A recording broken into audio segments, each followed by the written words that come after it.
তো আজকে তোমাদের বাড়িতে কি খাওয়া দাওয়া হচ্ছে? আমাদের বাড়িতে? হুম। তোর বাড়ি নাই তো? না, এই তোমাদের বাড়িতে শুধু খাই দায় পড়ে থাকি। থাকি, বাপের ফসল ফুটানি করি, হুম মাকে জোর জবরদস্তি জিদ করিয়ে যেটা হুম ইচ্ছে সেটা করিনি। হুম হুম। কিন্তু তোমাদের বাড়ি তা যাই হোক, হুম আজকে আমাদের বাড়িতে কি কি মেনু হচ্ছে দেখ।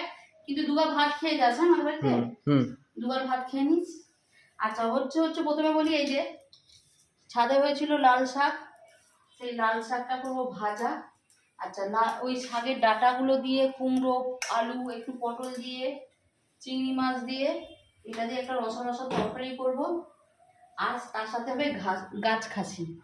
আচ্ছা, গাছ খাসির জন্য এই খাসিতে যেহেতু চর্বি নেই, তেলের ভাব নেই, এই যে একটু চর্বি এনেছি আজকে।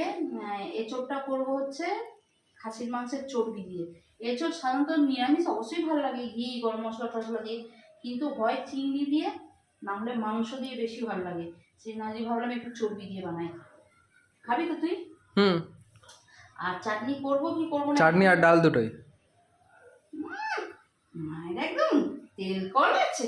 চাটনি ডাল দুটো এই গরমের মধ্যে এইগুলো করে যদি আমার মুড ভালো থাকে তবে হবে, না হলে হবে না।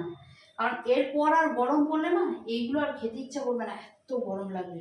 ওই জন্য এখন যা গরম পড়েছে তাতেই খেয়ে নিই, সবটা মিটিয়ে নিই, তারপর তো শুধু জিরে ফোড়ন দিয়ে ঝোল আর ভাত।